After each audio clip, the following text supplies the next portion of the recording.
Hi friends, నమస్తే. Welcome back to Yoshni kitchen.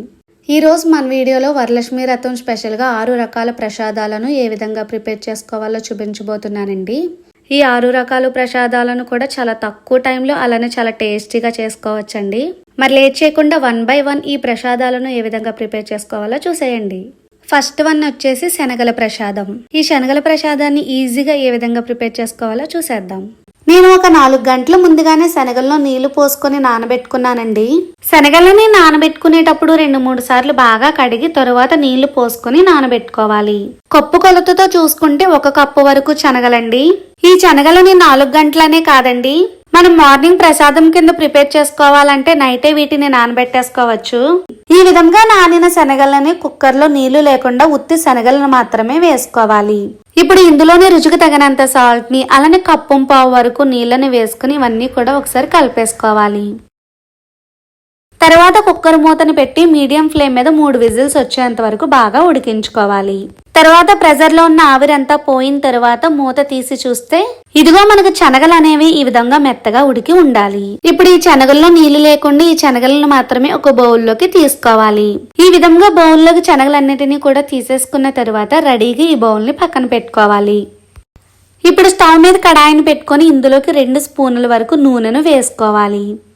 ఇప్పుడు నూనె బాగా మరిగిన తరువాత మంటను మీడియం ఫ్లేమ్ లో అడ్జస్ట్ చేసుకొని ఇప్పుడు ఇందులోకి 1 టేబుల్ స్పూన్ దాకా ఆవాలని అలానే 1 టేబుల్ స్పూన్ దాకా జీలకర్రని వేసుకుని వీటిని ఒకసారి కలిపేసుకోవాలి. తర్వాత ఇందులోకి 1 స్పూన్ శనగపప్పుని అలానే 2 స్పూన్ల మినప్పప్పుని వేసుకోవాలి. ఇప్పుడు వీటిని కొంచెం దోరగా వేగేంత వరకు వేపుకోవాలి. తర్వాత ఇందులోకి 3 పచ్చిమిర్చిని అలానే 3 ఎండుమిర్చిని కట్ చేసుకొని వేసుకోవాలి. మీరు కావాలంటే పూర్తిగా పచ్చిమిర్చినైనా లేదంటే పూర్తిగా ఎండుమిర్చినైనా కూడా వేసుకోవచ్చు. కానీ ఈ రెండింటిని కలిపి వేయడం వలన టేస్ట్ అనేది మరంతగా పెరుగుతుందండి. తర్వాత ఇందులోకి 2 రెమ్మల కరివేపాకుని వేసుకోవాలి. అలానే 1 ఇంచు వరకు అల్లాన్ని దంచుకొని వేసుకోవాలి. అల్లాన్ని వేసుకున్న తర్వాత అల్లము, కరివేపాకు, పచ్చిమిర్చి ఇందులో ఉన్న పచ్చిదనం అంతా పోయేంత వరకు బాగా వేపుకోవాలి. తర్వాత ఇందులోకి చిటికెడ ఇంగువను వేసుకోవాలండి. ఇది ఆప్షనల్ మాత్రమే.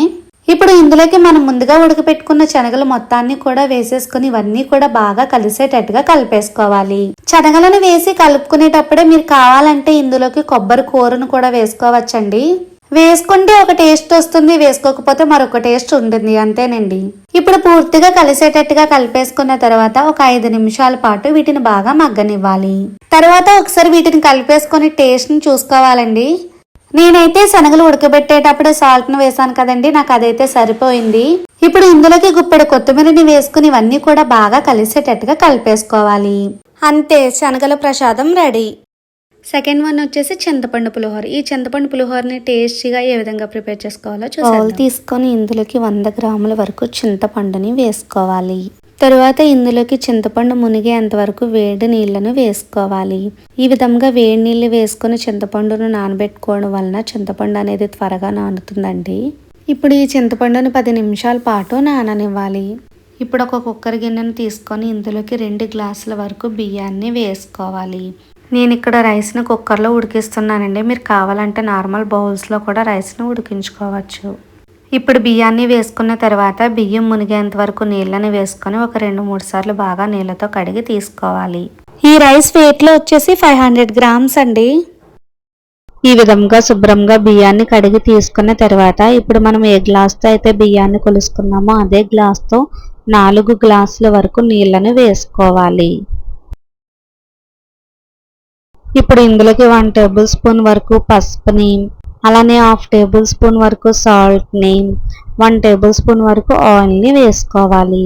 ఇలా మనం రైస్ని ఉడికించినప్పుడే పసుపు అలానే ఆయిల్ని వేసుకోవడం వలన పసుపుకు రైస్ బాగా పట్టి రైస్ అనేది మనకు పొడి పొడిలాడుతూ వస్తుందండి. ఇప్పుడు ఇవన్నీ కూడా కలిసేటట్టుగా కలిపేసుకున్న తర్వాత ఇప్పుడు కుక్కర్ మూతను పెట్టుకొని 3 విజిల్స్ వచ్చేంత వరకు మీడియం ఫ్లేమ్ మీద ఉడికించుకోవాలి. ఇప్పుడు మనం ముందుగా నానబెట్టుకున్న చింతపండును తీసుకొని ఈ చింతపండును చేతితో పిసుక్కుంటూ ఇందులో ఉన్న గుంజు అంతటిని కూడా సపరేట్ చేసేసుకోవాలి. ఈ విధంగా చింతపండు గుంజు అంతా కూడా సపరేట్ చేసేసుకున్న తర్వాత ఇప్పుడు ఒక బౌల్ తీసుకొని ఇందులోకి జ్యూస్ వడగెట్టుకునే జాలీని కానీ లేదంటే స్టైనర్ని కానీ పెట్టుకొని ఇందులోకి చింతపండు గుంజ అంతటిని కూడా వేసుకొని వడకెట్టేసుకోవాలి. ఈ విధంగా చింతపండు గుంజ అంతటిని కూడా వడకెట్టేసుకోవడం వలన ఈ చింతపండులో ఉండే పింకు, పీచు, పిక్కలు ఇవన్నీ కూడా పైకి ఉండిపోతాయండి. ఉత్తు గుంజు మాత్రమే కిందకి వచ్చేస్తుంది. ఇలా ఒకసారి చింతపండు గుంజును వడకెట్టేసుకున్న తర్వాత మరలా ఒకసారి ఈ చింతపండులో టీ గ్లాస్ అంత వాటర్ ని వేసుకొని దాన్ని కూడా గట్టిగా పిసికేసుకొని వడకెట్టేసుకోవాలి. ఈ విధంగా చింతపండు గుంజు అంతటిని కూడా తీసేసుకున్న తర్వాత ఇప్పుడు ఈ చింతపండు గుంజును రెడీగా పక్కన పెట్టుకోవాలి. ఇప్పుడు కుక్కర్ 3 విజిల్స్ వచ్చిన తర్వాత స్టవ్ ఆఫ్ చేసేసుకొని ప్రెషర్ లో ఉన్న ఆవిరంతా పోయిన తర్వాత కుక్కర్ మూతని తీయాలి. చూసారా, మనకి ఈ విధంగా 3 విజిల్స్ కి రైస్ అనేది కూడా చక్కగా ఉడికిపోయి ఉంటుందండి. ఇప్పుడు ఈ రైస్ అంతటిని కూడా కలుపుకోవడానికి వీలుగా ఉండే ఒక పెద్ద పళ్ళెంలో వేసుకొని ఈ రైస్ అంతా కూడా ఫ్యాన్ కింద పెట్టుకుని 10 నిమిషాల పాటు చల్లారనివ్వాలి. ఈ విధంగా మనం రైస్ ని పళ్ళెంలో వేసుకుని చల్లారి పెట్టుకోవడం వలన ఇందులో ఏమన్నా చెమ్మ అలాంటివి ఉంటే పోయి రైస్ అనేది మనకి పొడి పొల్లాడుతూ వస్తుందండి. ఇప్పుడు పులిహోరకి పోపులు వేపుకోవడం కోసం స్టవ్ ఆన్ చేసుకొని దీనిపైన ఒక కడాయిని పెట్టుకోవాలి. ఇప్పుడు ఈ కడాయిలోకి 4 నుంచి 5 స్పూనుల వరకు నూనెను వేసుకోవాలి. పులిహోరకి ఎప్పుడైనా కూడా ఆయిల్ ఎక్కువ ఉంటేనే కొంచెం బాగుంటుందండి. ఆయిల్ మరిగిన తర్వాత ఇప్పుడు ఇందులోకి 3 నుంచి 4 స్పూనుల వరకు పల్లీలను వేసుకోవాలి. అలానే ఒక 3 స్పూనుల వరకు పచ్చి శనగపప్పుని వేసుకోవాలి. మీరు కావాలంటే ఈ పచ్చి శనగపప్పుని గంట పాటు నానబెట్టుకొని కూడా వేపుకొని వేసుకోవచ్చండి. అలా వేసుకున్నా కూడా పులిహోరలోకి చాలా బాగుంటుందండి. అలానే ఇందులోకి 2 స్పూన్స్ వరకు ఆవాలని వేసుకుని ఇవన్నిటిని కూడా కొంచెం వేగనివ్వాలి. ఈ విధంగా ఇవి కొంచెం వేగిన తర్వాత ఇప్పుడు ఇందులోకి 2 స్పూనుల వరకు అల్లం ముక్కలను వేసుకోవాలి. అలానే మన కారానికి తగ్గట్టుగా 4 నుంచి 5 వరకు పచ్చిమిర్చిని తుంచుకొని వేసుకోవాలి. అలానే 8 నుంచి 9 వరకు ఎండుమిర్చిని వేసుకోవాలి. అలానే ఇందులోకి 3 రెమ్మల వరకు కరివేపాకుని వేసుకొని ఇందులో ఉన్న పచ్చిదనం అంతా పోయేంత వరకు బాగా వేపుకోవాలి. తర్వాత ఇందులోకి చిటికెడు ఇంగువని వేసుకోవాలి. ఈ పులిహోరకి ఇంగువ ఫ్లేవర్ చాలా బాగుంటుందండి. నచ్చలేని వాళ్ళు స్కిప్ చేసైనా చేసుకోవచ్చు. అలానే రుచికి తగినంత ఉప్పుని వేసుకోవాలి. ఇప్పుడు ఇందులోకి మనం ముందుగా తీసి పెట్టుకున్న చింతపండు గుంజు అంతటిని కూడా వేసేసుకోవాలి. ఈ విధంగా పోపులు వేపుకున్న తర్వాత చింతపండు గుంజును వేసి ఇందులో ఉడకబెట్టుకోవడం వలన పులిహోర టేస్ట్ అనేది చాలా అంటే చాలా చాలా టేస్టీగా ఉంటుందండి. ఈ విధంగా చింతపండు గుంజు అంతటిని కూడా వేసేసుకున్న తర్వాత ఇప్పుడు ఇందులో ఉన్న పచ్చిదనం అంతా పోయి నూనె పైకి తేలేంత వరకు ఈ చింతపండు గుంజుని బాగా ఉడకనివ్వాలి. ఈ విధంగా ఉడకడానికి మనకి 10 నుంచి 15 నిమిషాలు టైం అనేది పడుతుందండి. ఈ విధంగా చింతపండు గుంజు అంతా కూడా ఉడికిన తర్వాత ఇప్పుడు స్టవ్ ఆఫ్ చేసేసుకోవాలి.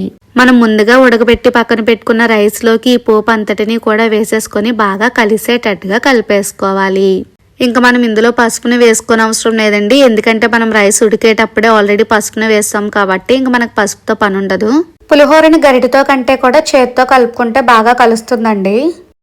ఈ విధంగా పులిహోర అంతా కూడా బాగా కలిసేటట్టుగా కలిపేసుకున్న తరువాత ఇప్పుడు ఇందులోకి గుప్పెడు కొత్తిమీరని వేసుకుని మరొకసారి కలిపేసుకోవాలి. మనం ఈ రైస్ లో వేసి కలుపుకున్నది చింతపండు గుంజు కాబట్టి మనకి తడి తడిగా ఉన్నట్లు అనిపిస్తుందండి రైస్ అంతా కూడా. కానీ ఈ పులుపు అంతా కూడా రైస్ పట్టే కొలది కూడా రైస్ అంతా కూడా పొడి పొల్లాడుతూ వచ్చేస్తుందండి. అంతేనండి, చింతపండు పులిహోర రెడీ. 3వ నైవేద్యం వచ్చేసి పరవన్నం. ఈ పరవన్నాన్ని ఈజీగా ఎలా చేసుకోవాలనేది చూసేద్దాం.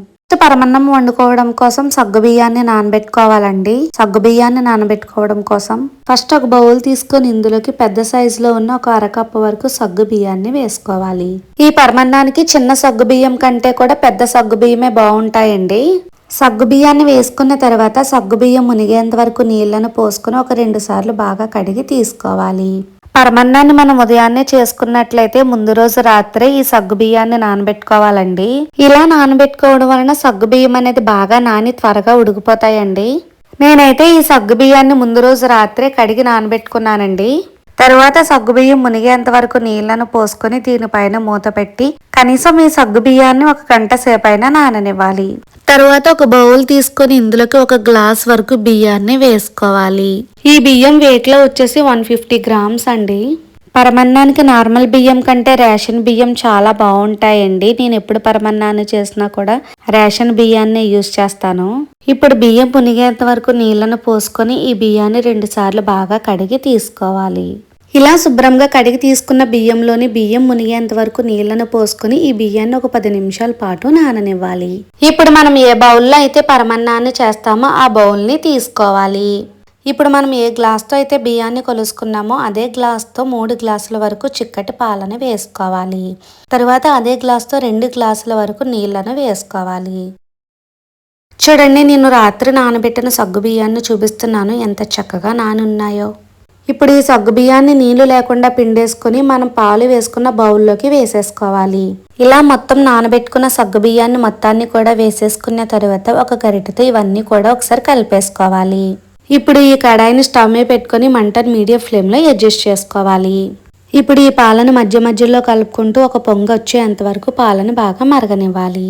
ఈ విధంగా పాలు బాగా మరుగుతున్నప్పుడు మనం కడిగి పక్కన పెట్టుకున్న బియ్యాన్ని నీళ్లు లేకుండా ఉత్తి బియ్యాన్ని మాత్రమే వేసుకోవాలి.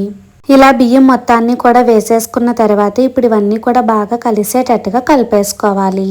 ఇప్పుడు ఈ బియ్యాన్ని మధ్య మధ్యలో కలుపుకుంటూ ఇందులో ఉన్న బియ్యం అలానే సగ్గు బియ్యం కూడా బాగా ఉడికేంత వరకు ఉడకనివ్వాలి. ఒక 10 నిమిషాల పాటు ఉడకబెట్టుకుంటే సరిపోతుందండి. ఇందులో ఉన్న రైస్ మనకు చక్కగా ఉడికిపోతుంది. గరిటెతో కొంచెం రైస్ని తీసుకొని ఇందులోంచి ఒక పలుకు తీసి ఇలా నలిపితే మెత్తగా నలిగిపోవాలండి. ఇలా నలిగింది అంటే మనకు రైస్ అనేది చక్కగా ఉడికిపోయినట్లే. ఇప్పుడు ఇందులోకి చిటికెడు యాలకుల పౌడర్ని వేసుకోవాలి. అలానే మనం బియ్యాన్ని ఎంత క్వాంటిటీ అయితే తీసుకున్నామో అంతే క్వాంటిటీతో బెల్లాన్ని కూడా వేసుకోవాలండి.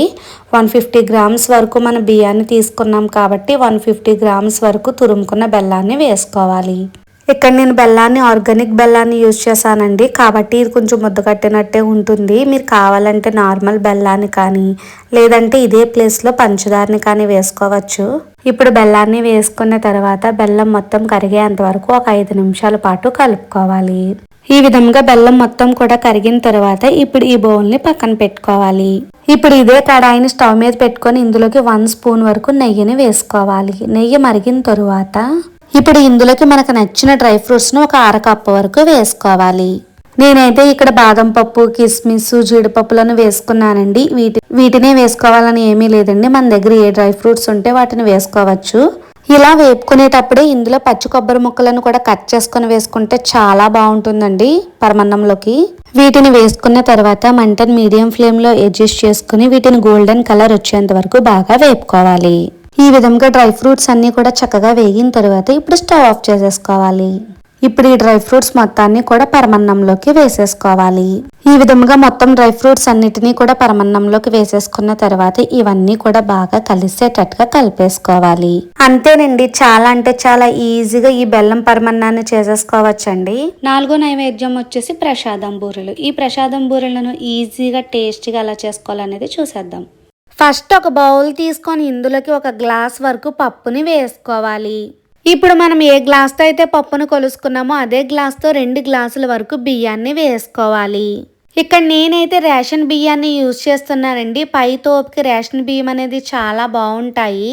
మీరు కావాలంటే ఇదే ప్లేస్లో ఏ బియ్యాన్ని అయినా కూడా వేసుకోవచ్చు. అలానే నేను ఇక్కడ యూజ్ చేసిన పప్పును కూడా గుళ్ళు పప్పును యూజ్ చేశానండి. మీరు ఈ పప్పు ప్లేస్లో గాజు మినపప్పును కూడా వేసుకోవచ్చు. కానీ గాజు మినపప్పుని యూజ్ చేసుకున్నట్లయితే పప్పుని సపరేట్గా అలానే బియ్యాన్ని సపరేట్ బౌల్లో వేసుకుని నానబెట్టుకోవాలి. ఇప్పుడు ఈ పప్పు బియ్యాన్ని కూడా ఒకసారి కలిసేటట్టుగా కలిపేసుకోవాలి. తరువాత ఈ పప్పు బియ్యంలోని నీళ్లను పోసుకొని ఒక 2 సార్లు ఈ పప్పు బియ్యాన్ని కూడా బాగా కడిగి తీసుకోవాలి. తరువాత పప్పు బియ్యం కూడా మునిగేంత వరకు నీళ్లను పోసుకొని వీటిని రాత్రంతా నానబెట్టుకోవాలి.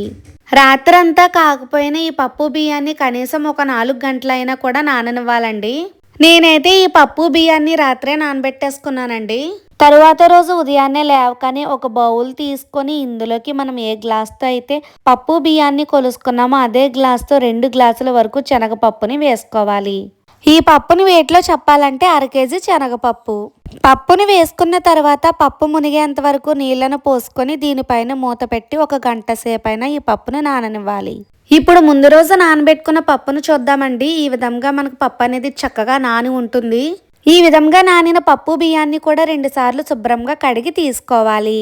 తర్వాత పప్పు బియ్యాన్ని గ్రైండ్ చేసుకోవడానికి ఒక మిక్సీ జార్ని తీసుకోవాలి. మీరు కావాలంటే ఈ పప్పు బియ్యాన్ని గ్రైండర్లో కూడా మెత్తగా గ్రైండ్ చేసుకొని తీసుకోవచ్చు. ఇప్పుడు ఇందులోకి కొంచెం కొంచెం చొప్పున పప్పు బియ్యాన్ని వేసుకోవాలి. ఇప్పుడు ఇందులోకి టీ గ్లాస్ అంత వాటర్ని వేసుకొని తరువాత ఈ పప్పు బియ్యాన్ని కూడా మెత్తని పేస్ట్ కింద గ్రైండ్ చేసుకొని తీసుకోవాలి. ఈ విధంగా మెత్తగా గ్రైండ్ చేసి తీసుకున్న తరువాత ఇప్పుడు ఒక బౌల్ తీసుకొని ఇందులోకి మనం గ్రైండ్ చేసుకున్న పిండిని అంతటిని కూడా వేసేసుకోవాలి. ఈ విధంగా పప్పు బియ్యాన్ని కూడా మొత్తాన్ని కూడా గ్రైండ్ చేసేసుకొని ఈ బౌల్లోకి వేసేసుకోవాలి. ఇలా మొత్తాన్ని కూడా వేసేసుకున్న తర్వాత ఇప్పుడు ఒక గరిటె తీసుకుని ఇదంతా కూడా కలిసేటట్టుగా కలిపేసుకోవాలి. ఇప్పుడు ఈ బౌల్ మీద మూత పెట్టుకుని గంట పాటు ఈ రుబ్బును బాగా నాననివ్వాలి. గంట తరువాత నానబెట్టుకున్న శనగపప్పును చూద్దామండి. మనకు శనగపప్పు అనేది ఈ విధంగా చక్కగా నాని ఉంటుంది. ఇప్పుడు ఈ శనగపప్పుని 2-3 సార్లు నీళ్లతో బాగా కడిగి తరువాత కుక్కర్ని తీసుకుని ఈ శనగపప్పు అంతా కూడా కుక్కర్లోకి వేసేసుకోవాలి. తరువాత మనం ఏ గ్లాస్తో అయితే శనగపప్పును కొలుసుకున్నామో అదే గ్లాస్తో 3 గ్లాసుల వరకు నీళ్లను వేసుకోవాలి. ఇప్పుడు ఇందులోకి 1/2 స్పూన్ వరకు సాల్ట్ను వేసుకొని తర్వాత కుక్కర్ మూత పెట్టి కనీసం ఒక 3-4 విజిల్స్ వచ్చేంత వరకు ఈ పప్పును బాగా ఉడకనివ్వాలి. తరువాత ప్రెషర్లో ఉన్న ఆవిరంతా పోయిన తరువాత కుక్కర్ మూతని తీయాలి. చూసారా, 4 విజిల్స్కి శనగపప్పు అనేది మనకు చక్కగా ఉడికిపోయి ఉంటుందండి. ఇప్పుడు ఈ శనగపప్పులో ఉన్న వాటర్ అంతా కూడా ఒక బౌల్ పెట్టుకొని ఇందులోకి ఒక స్టైనర్ని పెట్టుకొని వడకెట్టేసుకోవాలి. ఈ విధంగా పప్పు అంతటిని కూడా వడకెట్టేసుకున్న తర్వాత ఈ జాలీలోకి వచ్చిన ఈ పప్పు అంతటిని కూడా తిరిగి కుక్కర్ గిన్నెలోకి వేసేసుకోవాలి. ఇప్పుడు పప్పు ఉడకగా వచ్చిన ఈ పప్పు నీళ్ళతోని చారు కానీ పప్పుచారు కానీ పెట్టుకుంటే చాలా బాగుంటుందండి. ఇప్పుడు ఈ పప్పు అంతటిని కూడా పప్పు గుత్తుతో కానీ లేదంటే మేషర్తో కానీ మరీ మెత్తగా కాకుండా అక్కడక్కడ పలుకులు ఉండేటట్టుగా మెతుపుకోవాలి. ఈ విధంగా పప్పు అంతటిని కూడా మెదిపేసుకున్న తర్వాత ఇప్పుడు ఇందులోకి 1/2 కేజీ వరకు బెల్లాన్ని తురుముకొని వేసుకోవాలి. 1/2 కేజీ పప్పుకి 1/2 కేజీ బెల్లం అనేది స్వీట్నెస్ కరెక్ట్గా సరిపోతుందండి. మరీ ఎక్కువగా తినే వాళ్ళైతే ఇంకొక 1/2 కేజీ బెల్లాన్ని కూడా వేసుకోవచ్చు.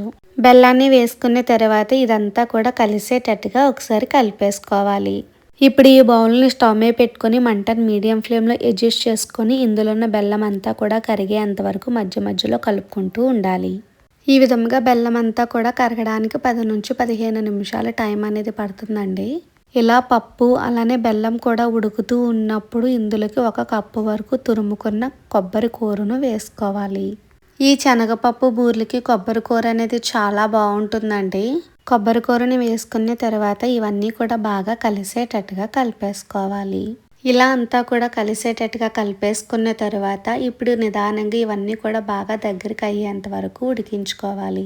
ఇలా ఉడుకుతూ ఉన్నప్పుడే ఇందులోకి 1 స్పూన్ వరకు నెయ్యిని వేసుకొని మొత్తం కూడా కలిసేటట్టుగా కలిపేసుకోవాలి.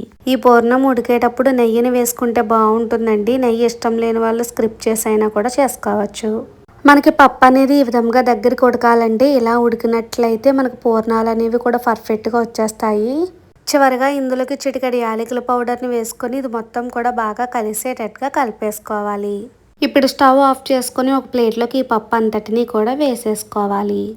ఈ విధంగా ప్లేట్లోకి పప్పు అంతటిని కూడా వేసేసుకున్న తర్వాత ఒక 10 నిమిషాల పాటు ఫ్యాన్ కింద పెట్టుకొని పప్పు అంతటిని కూడా పూర్తిగా చల్లారనివ్వాలి.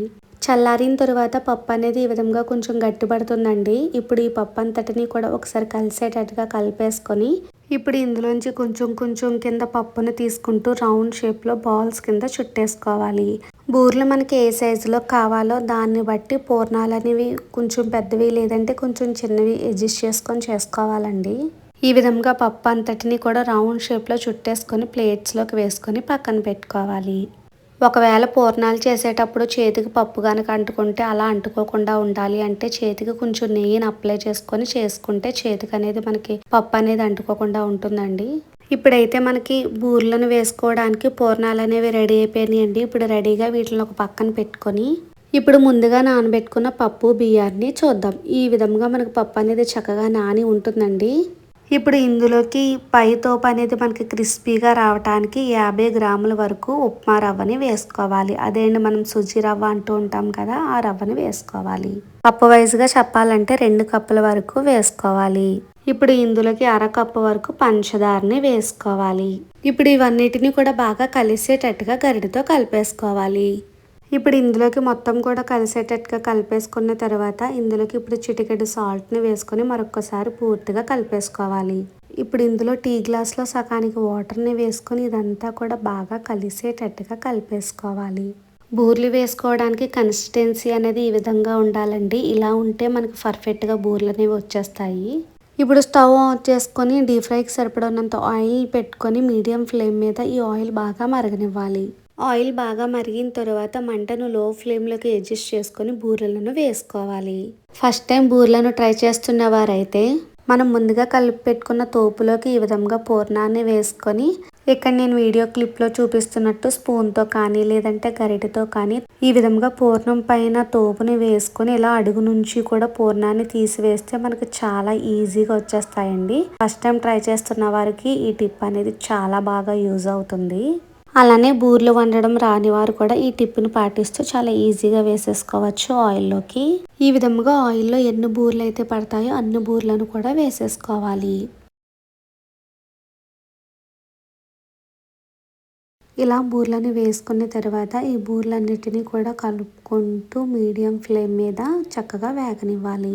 ఇప్పుడు ఈ బూర్లను టిష్యూ ఉన్న ప్లేట్లోకి వేసేసుకోవాలి. ఇలా టిష్యూ ఉన్న ప్లేట్లోకి వేసేసుకోవడం వలన ఎక్సెస్ ఆయిల్ ఏమైనా ఉంటే పీల్చేస్తుందండి. ఇలా వేగిన బూర్లను ప్లేట్లోకి వేసుకున్న తర్వాత ఈ ప్లేట్ని పక్కన పెట్టేసుకోవాలి. ఈ విధంగా మిగిలిన బూర్లు అన్నిటినీ కూడా వేసేసుకోవడమేనండి. అంతేనండి, పూర్ణ బూరెలు రెడీ. చివరిగా 5వ నైవేద్యం అలానే 6వ నైవేద్యం వచ్చేసి దద్దోజనం, తరువాత ఏమో కొబ్బరి అన్నం. ఫస్ట్ అయితే ఈ 2 ప్రసాదాలకి కూడా రైస్ను ఉడకబెట్టుకోవాలండి. రైస్ ఉడకబెట్టుకోవడం కోసం కుక్కర్ గిన్నెను తీసుకొని ఇందులోకి గ్లాసున్నర వరకు బియ్యాన్ని వేసుకోవాలి. వెయిట్లో వచ్చేసి బియ్యం 200 గ్రామ్స్ అండి. బియ్యాన్ని వేసుకున్న తర్వాత బియ్యం మునిగేంత వరకు నీళ్లను పోసుకొని ఈ బియ్యాన్ని 2-3 సార్లు శుభ్రంగా కడిగి తీసుకోవాలి. శుభ్రంగా బియ్యాన్ని కడిగి తీసుకున్న తర్వాత ఇప్పుడు ఇదే గ్లాస్తో 3 గ్లాసుల వరకు నీళ్లను వేసుకోవాలి. తర్వాత ఇందులోకి చిటికెడు ఉప్పుని అలానే 1 టేబుల్ స్పూన్ దాకా ఆయిల్ని వేసుకోవాలి. ఇలా బియ్యంలో ఆయిల్ని వేసుకొని రైస్ ఉడికించుకోవడం వలన రైస్ అనేది కూడా పొడిపొల్లాడుతూ వస్తుందండి. ఈ విధంగా మొత్తం కూడా కలిసేటట్టుగా కలిపేసుకున్న తర్వాత ఇప్పుడు కుక్కర్ మూతని పెట్టుకొని మీడియం ఫ్లేమ్ మీద 3 విజిల్స్ వచ్చేంత వరకు ఉడికించుకోవాలి. 3 విజిల్స్ వచ్చిన తర్వాత స్టవ్ ఆఫ్ చేసుకుని ప్రెజర్లో ఉన్న ఆవిరంతా పోయిన తర్వాత కుక్కర్ మూతను తీయాలి. 3 విజిల్స్కే రైస్ అనేది కూడా మనకి ఈ విధంగా చక్కగా ఉడుకుంటుందండి. ఇప్పుడు ఈ రైస్ అంతా కూడా కలిసేటట్టుగా ఒకసారి కలిపేసుకోవాలి. ఇప్పుడు ఈ రైస్ మొత్తం కూడా కలిసేటట్టుగా కలిపేసుకున్న తర్వాత ఈ రైస్ ని 2 భాగాల కింద విడదీసేసుకోవాలి. ఫస్ట్ ఇందులోంచి సకానికి రైస్ ని తీసేసుకొని ప్లేట్లోకి వేసేసుకోవాలండి. ఈ రైస్ అయితే మనం కొబ్బరి అన్నానికి యూజ్ చేసుకుంటాము. రైస్ ను వేసుకున్న తర్వాత ఈ రైస్ ప్లేట్ ని పక్కన పెట్టేసుకుంటే మనం దద్దోజనం చేసేలోపు ఈ రైస్ అనేది మనకు చల్లారిపోతుందండి. ఇప్పుడు మిగిలిన రైస్ అంతటిని కూడా ఒక బౌల్లోకి వేసేసుకోవాలి. ఈ మిగిలిన మొత్తం అన్నాన్ని కూడా మనం దద్దోజనాన్ని చేసుకుంటామండి. అన్నం వేడిగా ఉన్నప్పుడే గరిటెని తీసుకొని అన్నం మొత్తాన్ని కూడా మెత్తగా మెదిపేయాలి. దద్దోజనానికి అన్నం మెత్తగానే ఉండాలండి. ఇలా మెత్తగా మెదిపేసుకున్న తరువాత ఇప్పుడు అదే గ్లాస్తో 1 గ్లాస్ వరకు వేడి పాలను వేసుకోవాలి. పాలను వేసుకున్న తర్వాత పాలు అలానే అన్నం కూడా పూర్తిగా కలిసేటట్టుగా కలిపేసుకోవాలి. ఇలా మొత్తం కూడా కలిసేటట్టుగా కలిపేసుకున్న తర్వాత ఇప్పుడు ఇందులోకి రుచికి తగినంత ఉప్పుని అలానే అదే గ్లాస్తో గ్లాస్ వరకు చిక్కటి పెరుగుని వేసుకోవాలి. పెరుగుని వేసుకునేటప్పుడు ఫ్రెష్ పెరుగుని మాత్రమే వేసుకోవాలండి. పులిసిన పెరుగైతే దద్దోజనానికి అస్సలు బాగోదండి. పెరుగుని వేసుకున్న తర్వాత మరొకసారి ఇవన్నీ కూడా బాగా కలిసేటట్టుగా కలిపేసుకోవాలి. మనం దద్దోజనాన్ని చేసుకునేటప్పుడు దద్దోజనానికి ఇలానే పలచగా చేసుకోవాలండి. ఎందుకంటే మనకు గంటలు గడిచే కొలది కూడా ఈ దద్దోజనం అనే దగ్గరకు అయిపోతూ ఉంటుంది. ఈ విధంగా కలిపేసుకున్న రైస్ కి తాలింపు పెట్టుకుంటే మనకు దద్దోజనం అనేది రెడీ అయిపోయినట్లేనండి. మరి తాలింపుని పెట్టుకోవడం కోసం స్టవ్ మీద ఒక కడాయిని పెట్టుకొని ఇందులోకి 2 స్పూనుల వరకు నూనెను వేసుకోవాలి. నూనె మరిగిన తరువాత 1/2 టేబుల్ స్పూన్ దాకా ఆవాలని అలానే 1/2 టేబుల్ స్పూన్ దాకా జీలకర్రని వేసుకోవాలి. తర్వాత 2 స్పూనుల దాకా పచ్చిశనగపప్పుని అలానే 2 స్పూనుల దాకా మినపప్పుని వేసుకోవాలి. వీటిని వేసుకున్న తర్వాత మీడియం ఫ్లేమ్ మీద ఒక 2 నుంచి 3 నిమిషాల పాటు వీటిని కొంచెం వేగనివ్వాలి. తర్వాత ఇందులోకి ఒక 10 నుంచి 12 వరకు మిరియాలను వేసుకోవాలి. అలానే 1 ఇంచు వరకు అల్లం ముక్కలను చిన్న ముక్కల కింద కట్ చేసుకొని వేసుకోవాలి. అలానే 2 పచ్చిమిర్చిని కూడా చిన్న ముక్కల కింద కట్ చేసుకొని వేసుకోవాలి. అలానే కారానికి తగ్గట్టు 3 నుంచి 4 వరకు ఎండుమిర్చిని తుంచుకొని వేసుకోవాలి. ఇప్పుడు ఇందులోకి 2 రెమ్మల వరకు కరివేపాకుని వేసుకొని ఇప్పుడు ఇవన్నిటిలోని కూడా పచ్చివాసన పోయేంత వరకు బాగా వేపుకోవాలి. తర్వాత ఇందులోకి 1/2 స్పూన్ దాకా సొంటు పొడిని వేసుకోవాలి. ఈ సొంటు పొడిని మాత్రం స్కిప్ చేయొద్దండి, దీన్ని తప్పకుండా వేసుకోండి. ఈ సొంటు పొడి మనకి దద్దోజనానికి చాలా మంచి టేస్ట్ని ఇస్తుంది. చివరిగా ఇందులో చిటికెడు ఇంగువని వేసుకుని ఇవన్నీ కూడా కలిసేటట్టుగా కలిపేసుకొని స్టవ్ ఆఫ్ చేసేసుకోవాలి. ఇప్పుడు ఈ పోపు అంతటిని కూడా మనం పాలు పెరుగు కలిపి పెట్టుకున్న రైస్లోకి వేసేసుకోవాలి. ఈ విధంగా పోపు మొత్తాన్ని కూడా వేసేసుకున్న తర్వాత ఇవన్నీ కూడా కలిసేటట్టుగా కలిపేసుకోవాలి. ఇప్పుడు ఇందులోకి గుప్పెడు కొత్తిమీరని చిన్న ముక్కల కింద కట్ చేసుకొని వేసుకోవాలి. ఇప్పుడు ఇవన్నీ కూడా బాగా కలిసేటట్టుగా కలిపేసుకోవాలి. అంతేనండి, ఇలా కలిపేసుకున్నామంటే మనకు దద్దోజనం అనేది రెడీ అయిపోయినట్లే. ఇప్పుడు ఈ దద్దోజనాన్ని ఒక బౌల్లోకి వేసుకొని నైవేద్యంగా పెట్టుకోవడమే. సెకండ్ వన్ వచ్చేసి కొబ్బరన్నం. మరి ఈ కొబ్బరన్నాన్ని తాలింపు పెట్టుకోవడం కోసం స్టవ్ మీద ఒక కడాయిని పెట్టుకొని ఇందులోకి 2 స్పూన్ల వరకు నెయ్యిని వేసుకోవాలి. నెయ్యికి బదులుగా మీరు ఆయిల్ కూడా యూజ్ చేసుకోవచ్చండి. నెయ్యి మరిగిన తరువాత ఇప్పుడు ఇందులోకి 1 టేబుల్ స్పూన్ దాకా ఆవాలని, అలానే 1 టేబుల్ స్పూన్ దాకా జీలకర్రని వేసుకోవాలి. తరువాత ఇందులోకి 1 స్పూన్ దాకా పచ్చి శనగపప్పుని, అలానే ఒక 2 నుంచి 3 స్పూన్ల దాకా పల్లీలను వేసుకోవాలి. ఇప్పుడు ఈ పోపులను 2 నుంచి 3 నిమిషాల పాటు దోరగా వేగనివ్వాలి. తరువాత ఇందులోకి 1 టేబుల్ స్పూన్ దాకా మినపప్పుని, అలానే 12 నుంచి 13 వరకు మిరియాలను వేసుకోవాలి. అలానే 1 ఇంచ్ వరకు అల్లం ముక్కలను చిన్న ముక్కల కింద కట్ చేసుకొని వేసుకోవాలి. తరువాత 2 ఎండుమిర్చిని తుంచుకొని వేసుకోవాలి. అలానే కారానికి తగ్గట్టుగా 6 నుంచి 7 వరకు పచ్చిమిర్చిని తుంచుకొని వేసుకోవాలి. ఇప్పుడు ఇవన్నీ కూడా ఇందులో ఉన్న పచ్చిదనం అంతా పోయేంత వరకు బాగా వేపుకోవాలి. తర్వాత ఇందులోకి 2 స్పూన్ల వరకు జీడిపప్పుని, 2 రెమ్మల వరకు కరివేపాకుని, చిటికెడు ఇంగువని వేసుకోవాలి. ఇప్పుడు ఈ కరివేపాకులో ఉన్న పచ్చిదనం అంతా పోయేంత వరకు బాగా వేగనివ్వాలి. తర్వాత ఇందులోకి 1 కప్పు వరకు తురుముకున్న కొబ్బరి కూరను వేసుకోవాలి. ఈ కొబ్బరి కూరని మనం తురుముకోనన్నా వేసుకోవచ్చండి, లేదంటే మిక్సీలో వేసుకొని గ్రైండ్ చేసుకొని కూడా వేసుకోవచ్చు. కొబ్బరి కూరని వేసుకున్న తర్వాత ఇవన్నీ కూడా కలిసేటట్టుగా ఒకసారి కలిపేసుకోవాలి. ఇప్పుడు మనం పక్కన పెట్టుకున్న రైస్ మొత్తాన్ని కూడా వేసేసుకోవాలి. తర్వాత ఇందులోకి రుచికి తగినంత ఉప్పుని వేసుకుని ఇవన్నీ కూడా బాగా కలిసేటట్టుగా 2 నిమిషాల పాటు వేపుకోవాలి. చివరిగా ఇందులోకి గుప్పెడు కొత్తిమీరని వేసుకుని మరొకసారి కలిపేసుకొని స్టవ్ ఆఫ్ చేసేసుకోవాలి. అంతేనండి, కొబ్బరి రైస్ కూడా మనకు రెడీ అయిపోయింది. అంతేనండి, చాలా అంటే చాలా తక్కువ టైంలో వరలక్ష్మి వ్రతం రోజున ఈ 6 నైవేద్యాలను కూడా చాలా తక్కువ టైంలో అలానే చాలా టేస్టీగా చేసేసుకోవచ్చు. మరి ఈ వరలక్ష్మి వ్రతం రోజున ఈ 6 నైవేద్యాలను కూడా ఒకసారి ట్రై చేసి చూడండి. మరి మీరు ట్రై చేసిన తర్వాత మీకు ఎలాగొచ్చింది అనేది కామెంట్ బాక్స్లో నాతో షేర్ చేసుకోవడం మర్చిపోవద్దు. మరి ఈ వీడియో కనుక మీకు నచ్చితే లైక్ చేసి మీ ఫ్రెండ్స్కి, మీ రిలేటివ్స్కి షేర్ చేయండి. మరి అన్ని ఈజీ అండ్ హెల్దీ రెసిపీస్ కోసం యోషిని కిచెన్ని సబ్స్క్రైబ్ చేసుకోండి. Thank you for watching. Bye bye.